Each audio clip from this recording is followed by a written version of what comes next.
I'll say Happy Father's Day again to those of you sitting out here and those who are joined us online. Happy Father's Day to the fathers, grandfathers, those father figures, the people we recognize today who have raised us up in faith, who have had a great influence on our lives.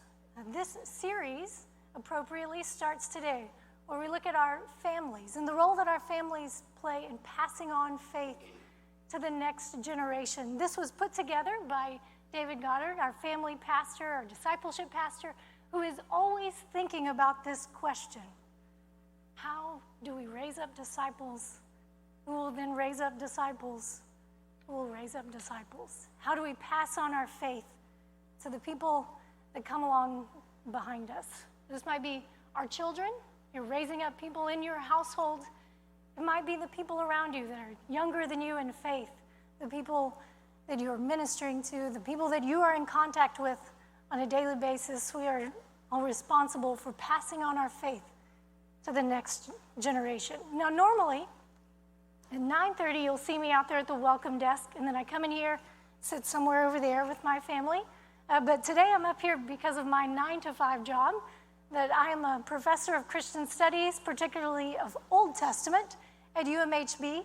I'm the professor that likes getting up and talking about the Old Testament, sometimes even at 8 o'clock on a Friday morning with a group of students who really want to be there, who really want to be learning about Leviticus in their Friday morning.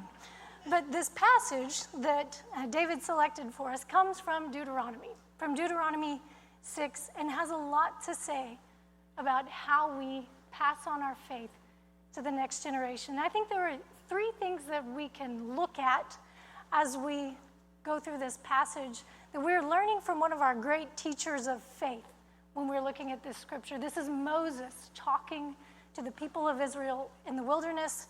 I think he gives us a couple of examples. He shows us to teach with stories, teach by remembering our past, to teach simply, and then also to teach with what we do. Not just words that we say, but how we act, how we pass on our faith through our action. So we're going to read through the whole passage together, Deuteronomy 6, verses 1 through 9. If you'll open up the First Temple app or open up your Bible app, whatever translation you like to use, the words that I'll have on the screen here from the NRSV, you can compare with yours and see some interesting questions there. We'll read through the whole thing and then we will walk through it together. So let's pick up in verse 1. Now this is the commandment, the statutes and the ordinances that the Lord your God charged me to teach you to observe in the land that you are about to cross into and occupy, so that you and your children and your children's children may fear the Lord your God all the days of your life, and keep all his decrees and commandments that I am commanding you, so that your days may be long. Hear, therefore, O Israel, and observe them diligently, so that it may go well with you, and so that you may multiply greatly in a land flowing with milk and honey, as the Lord, the God of your ancestors, has promised you. Hear, O Israel, the Lord is our God, the Lord alone. You shall love the Lord your God with all your heart, and with all your soul, and with all your might. Keep these words that I'm commanding you today in your heart. Recite them to your children and talk about them when you're at home and when you are away, when you lie down and when you rise. Bind them as a sign on your hand. Fix them as an emblem on your forehead. Write them on the doorposts of your house and on your gates. So Moses, speaking to a large gathering of Israelites who are perched on the edge of the promised land. This particular group that he is talking to is not the generation that God brought out of Egypt, away from enslavement, away from the hand of Pharaoh. This is their children.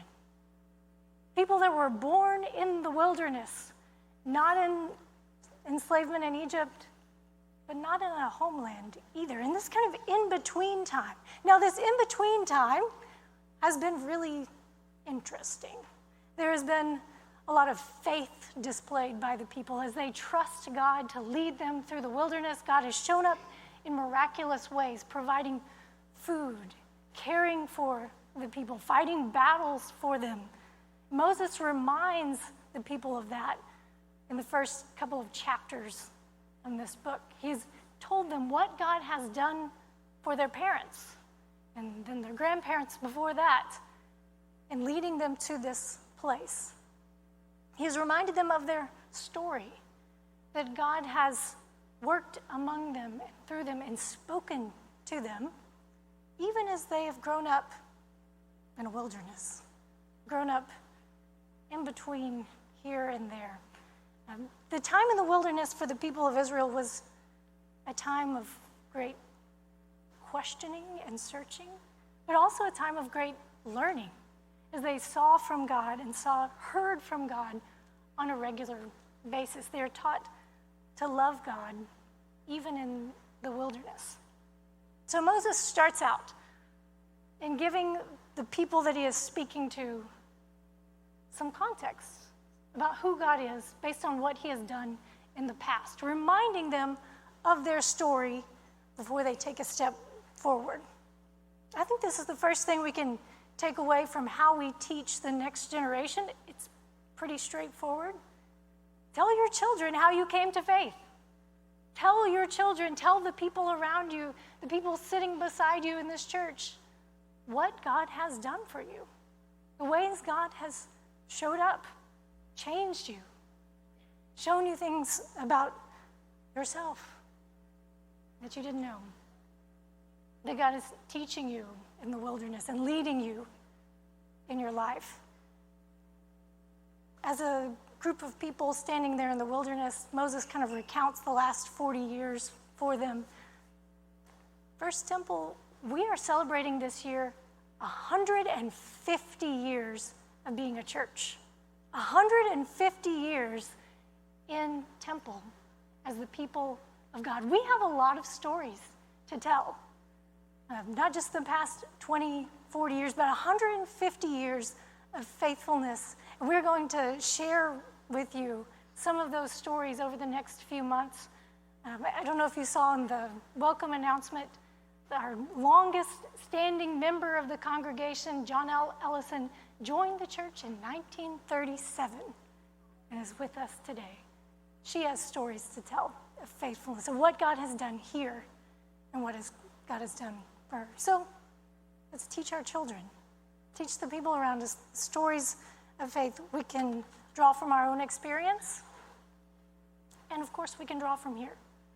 Moses goes back into their history to show who they are, and we see that throughout the Old Testament, that there are these songs and prayers and little short snippets of faith that remind Israel over and over where they've come from, what God has done, and what God will continue to do among them. So we learn by telling our stories. We learn by telling God's story. But Moses continues on in verse 4 and says, now this is the commandment. Listen up, Israel. Hear, it's the word Shema. The Lord is our God. The Lord is one. This is a pretty simple teaching, pretty simple phrase. Hear, O Israel. It's actually just 3 words. The Lord, our God, the Lord, repeated, one. Now I'm going to teach you a little Hebrew today because I can't help myself, so that you can repeat this, you can recite this, and we can learn from the simplicity of it and see what we can pass on to the next generation by this simple teaching. So I'll say the first word, and then you say it back to me. Rather than using the divine name, the name of God, Yahweh, morning and night, faithful Jewish brothers and sisters say this little phrase, but they say, Lord. instead of invoking this name. So that's what we'll say as well. So first word, Adonai. Eloheinu. The Lord, our God. The Lord is our God. That's pretty straightforward, pretty simple, something you could teach to someone sitting next to you. But it actually contains a lot of content, contains a lot of information that Yahweh, the name of God, was revealed to Moses long ago, early in his teaching career, when he was still a shepherd, and God appeared to him and told him, go to Egypt, bring my people out of bondage. And he said, who do I say you are? Who do I say sent me, if they ask? And God tells him, tell them I am. Tell them I will be. That's who sent you. He will be. It's this expression of who God is. Not one among many, not the storm God, not the rain God. God is I am. So we have this name of God. And then our God. It's a claiming of this one powerful God as someone who is interested and concerned and in relationship with us. The Lord is our God. And I think it's worth noting, even though you might be saying this by yourself in the morning, you're still saying, not the Lord is my God. The Lord is our God. You're part of this community of faith that walks together. That when Moses leads the people out of Egypt with these miraculous signs and wonders, they get to the other side of the Red Sea and the dust is settled. The Egyptians are no longer chasing them, and they're now sitting in a wilderness. God speaks to the people of Israel and says, if you will follow my commands, you will be a treasured possession. You will be my people. And without even asking, well, what are the rules? What are the commands? The people of Israel that have been brought out of Egypt say, we're in. We'll do it. You will be our God, and we will be your people. It's like me clicking the terms and conditions, the agreement, when they come up, even though I don't read them, because I know I need my phone to keep working, right? They have already seen what kind of God they're dealing with. That this God is a God who cares for them, who has brought them out from their oppression, who has delivered them miraculously across the sea, who has spoken to them and been present with them. The commands of that God are going to be good. The commands of that God are going to be worth following. They say, we agree, you are our God. So just by saying the Lord is our God, it invokes that whole story of committing to this one God and his commitment to us, to care, provide, protect, even in the wilderness. The Lord our God, we'll review, Adonai, Eloheinu, the Lord is our God, Adonai, Ehad. Ehad. It's just the word one. If you're going to start counting on your fingers, you'd start with Ehad. One. This is where you're going to see a lot of different translations. God one, God alone, God is above, something like that. All of those things. This is a declaration of faith. God is alone. There's no one else that can do what this God does. God is above. You might be tempted to worship other gods in the wilderness, to hedge your bets and find some other ones, but no. God is above. Or something like, God is unity. I like this translation as well because it tells us something about ourselves as the community of God. God is our God. God is one. So should we be one? Should be one group committed to one God with the purpose of loving this God. I really can't think of a much more countercultural, radical, different kind of thing we could teach the next generation, we could teach children, than being a unified people who love each other. Look around, try to find that. Try to find that in our world. Kind of few and far between. This is our calling, to love God, to love our neighbor, because we are one. So, the Shema, as it is called, you're going to learn 4 words from Hebrew today. Hear, the Lord our God, the Lord is one. A really simple yet profound reminder of who we are as God's people. Being around children can remind you sometimes that those things we take for granted, those little simple things we know, might need to be re-examined or reevaluated.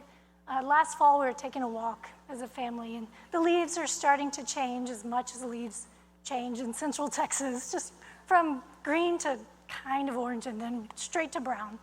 But leaves are changing a little bit, and my oldest son, who was 7 at the time, said, "Why do the leaves change?" It's like, because it's fall, right?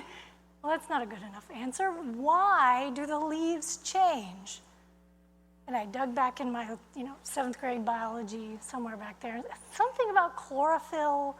There's more or less. I don't know. Let's look it up when we get home. So we got home and we did our digging around and we read about why the leaves change. And yes, it does have something to do with chlorophyll, but we got a little better explanation. But something that I kind of taken for granted, the leaves change in the fall, right? From the eyes of a child, from the eyes of the people you will be teaching this faith, you might have to dig in a little more. You might have to re-examine, to explain, and see something new for yourself as well. We learn by telling stories. We teach by telling stories. We can teach simply, the Lord our God, the Lord is one. But we also know that we learn by doing. That you can't just sit up here or tell your children something. You have to demonstrate it. We learn by doing.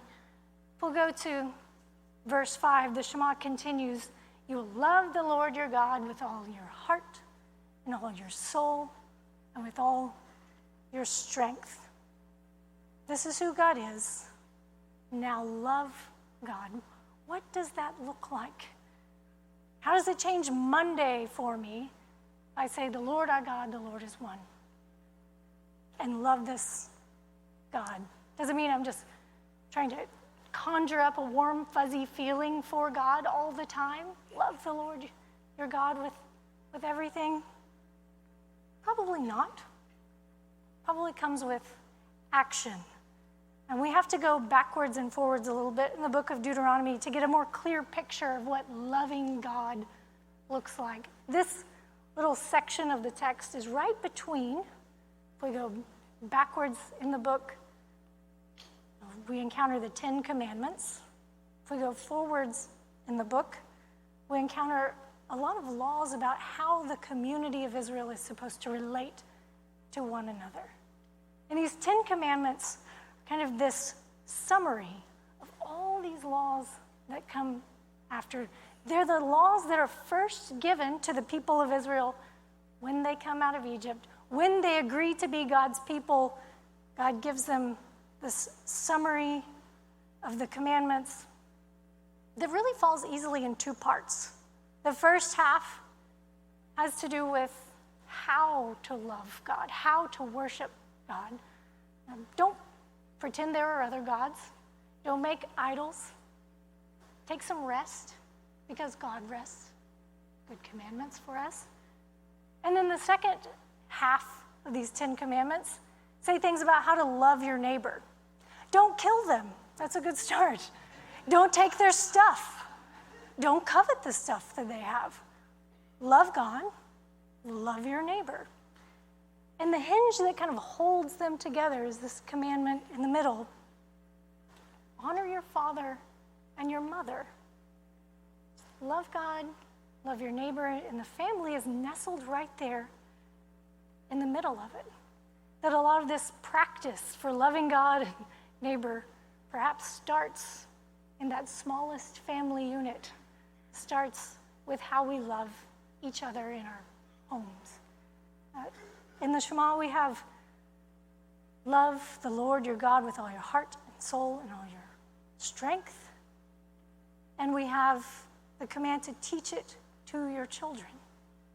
So in both of these summaries of the law, we have something to do with family and how you relate to one another, teaching or honoring, and setting up these relationships in the home that look like loving God and loving your neighbor.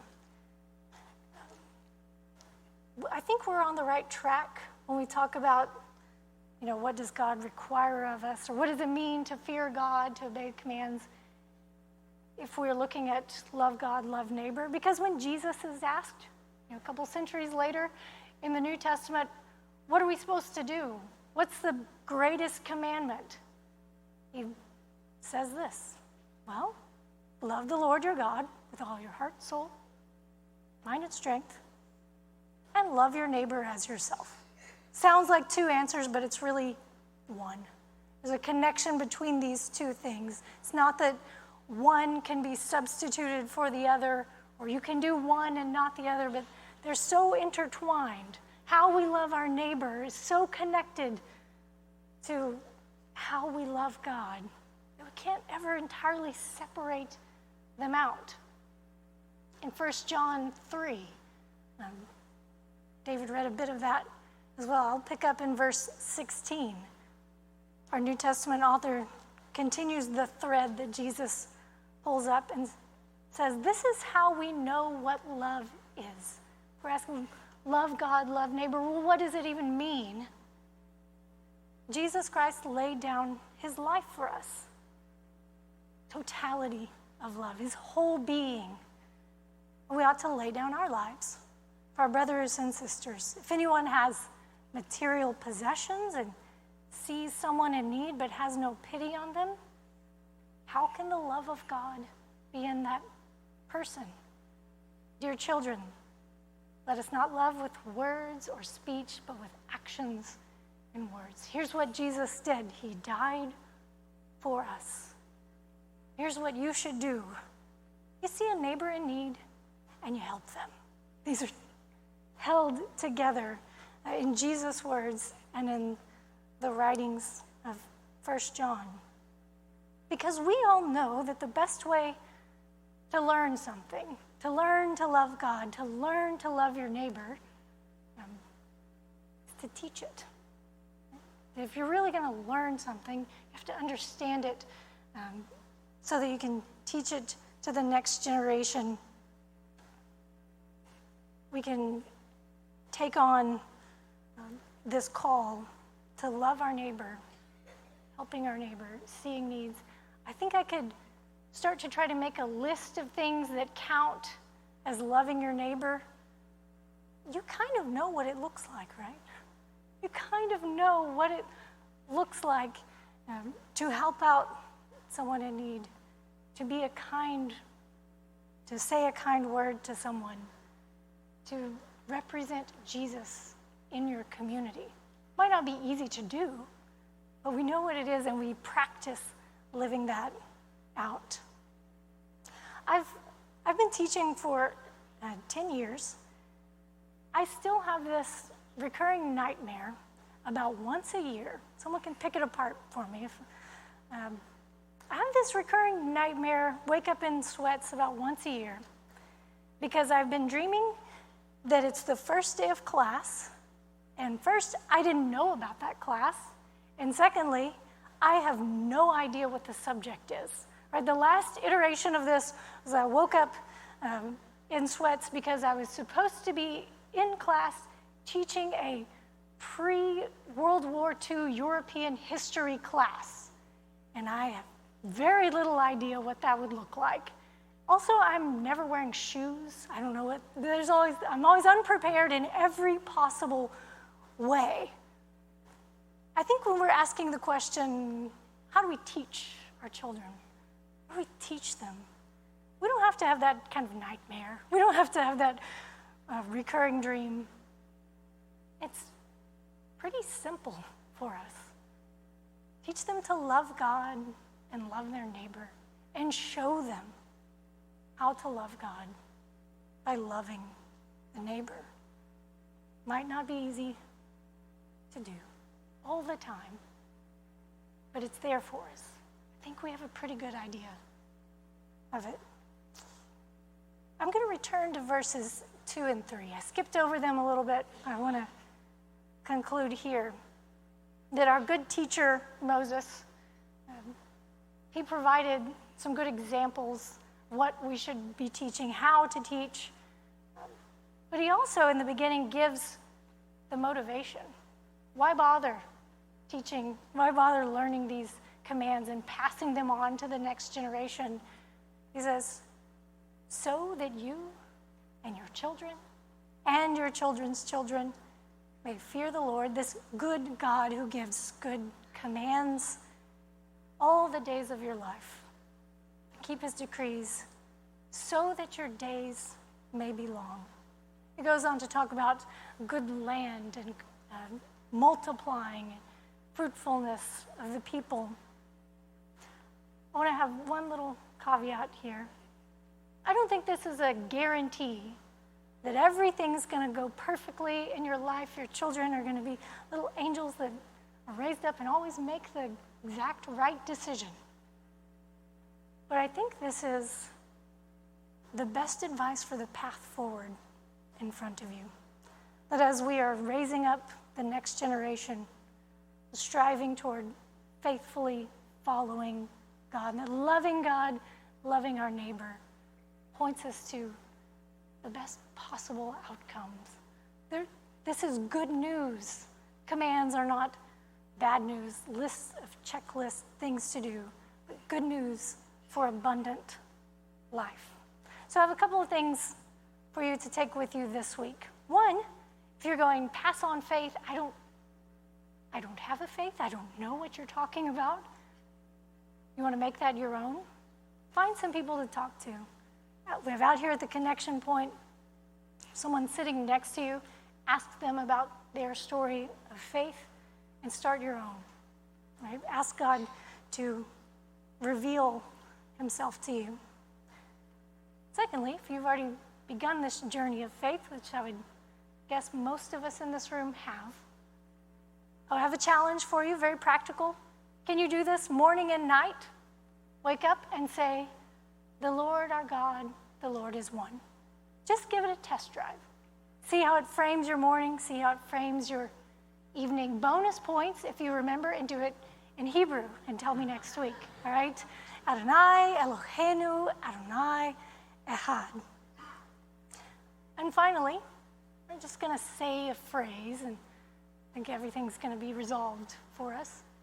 I want you to ask God to show you this week where in your home, in your job, in your community, the children you teach, where you can, in these little moments, you're getting up, you're laying down, walking through community, where you can love more fully, where you can love God and love your neighbor in the everyday, going about your business, that it could be going about God's business in this world.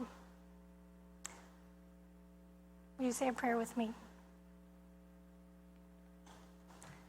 God, we are thankful that you are our God, that you reveal yourself to us, that you teach us to love you and to love your people.